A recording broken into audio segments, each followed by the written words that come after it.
দুষ্কৃতীদের যেন মৃগয়া ক্ষেত্র হয়ে উঠেছে বিশালগড় থানা এলাকা। ঘটছে অপহরণ থেকে শুরু করে ছিনতাই। একটা সশস্ত্র গ্রুপ এই সব ঘটনা সংগঠিত করছে। অবশেষে ঘুম ভাঙল পুলিশের। একের পর এক অপহরণ, ছিনতাই সহ নানা ঘটনা বিশালগড় থানা এলাকায়। অবস্থার চাপে পড়ে তদন্তে নামে পুলিশ। এর মধ্যে গত 17 মে চরিলাম এলাকায় সংগঠিত কেন্দ্রীয় মন্ত্রীর কনভয়ের একটি গাড়ির চালককে অপহরণের ঘটনায় পুলিশ এ পর্যন্ত 6 জন অভিযুক্তকে জালে তুলেছে। অপরদিকে পুলিশ যখন কনভয়ের গাড়ির চালককে অপহরণের ঘটনার তদন্ত করছে, সেই সময় বিশালগড় থানাধীন রাস্তার মাথা এলাকায় এক মোবাইল বিক্রেতার কাছ থেকে মোবাইল ছিনতাইয়ের ঘটনা ঘটে।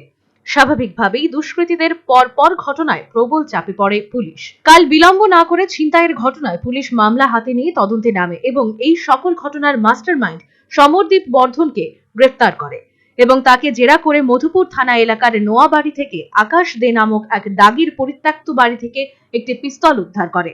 এই তথ্য জানান সিপাহীজলা জেলার অতিরিক্ত জেলা পুলিশ সুপার রাজীব সূত্রধর। সমরদীপ বর্ধনকে কোয়েশ্চেন করে ইন্টারোগেশন করার পর তার স্বীকারোক্তি মূলে আমরা আকাশ দে নামক একজন তার সাথী ওর একটা পরিত্যক্ত বাড়ি মধুপুর থানার আন্ডারে, ওইখান থেকে আমরা একটা আগ্নেয়াস্ত্র উদ্ধার। এদিন অতিরিক্ত জেলা পুলিশ সুপার অকপটে স্বীকার করেছেন বিশালগড় থানা এলাকায় দুষ্কৃতীদের একটা গ্যাং ছিল এবং দুষ্কৃতীরা সংগঠিতভাবে নানা দুষ্কর্ম সংগঠিত করত। এখন তদন্তে আমরা যখন তদন্ত করছি, ডিউরিং ইনভেস্টিগেশন, এটা স্পষ্ট হয়েছে যে এই দুটো ঘটনার মধ্যেই এই যে আমরা এতদিন পর্যন্ত 17 তারিখ থেকে আজকে পর্যন্ত যে 6 জনকে আমরা অ্যারেস্ট করেছি, এটা একটা টোটালি একটা গ্রুপ। তারা অর্গানাইজড ওয়েতে বিশালগড়ের বিভিন্ন এলাকায় তারা বেশ কিছুদিন ধরে এই রকম ঘটনাগুলি করে যাচ্ছে।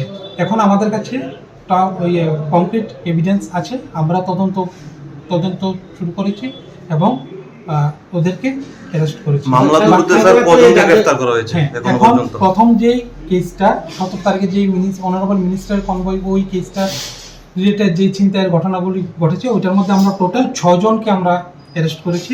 আর মোবাইল ছিনতাইয়ের চেষ্টার যে ঘটনাটা ঘটেছিল 20 তারিখ, ওইটাতে আমরা টোটাল 4 জনকে আমরা। সচেতন মহলের বক্তব্য, পুলিশ ইচ্ছা করলেই দুষ্কৃতীদের ঠিকানা হানা দিয়ে তাদের পরিকল্পনা সহ সবকিছু লন্ডভন্ড করে দিতে পারে, কিন্তু রাষ্ট্রপতি কালার্স প্রাপ্ত পুলিশ কোনো এক রহস্যজনক কারণে অনেক সময় তেমন সক্রিয়তা দেখায় না বলেই দুষ্কৃতীরা বুক চিতিয়ে বিভিন্ন এলাকায় দুষ্কর্ম করতে সাহস পায়। সে যাই হোক, বিশালগড় থানা এলাকার ত্রাস তথা মাস্টার মাইন্ড সমরদীপ বর্ধন সহ 10 অভিযুক্ত পুলিশের জালে হাঁপ ছেড়ে বাঁচল সংশ্লিষ্ট এলাকাবাসী। Bureau report, news vanguard.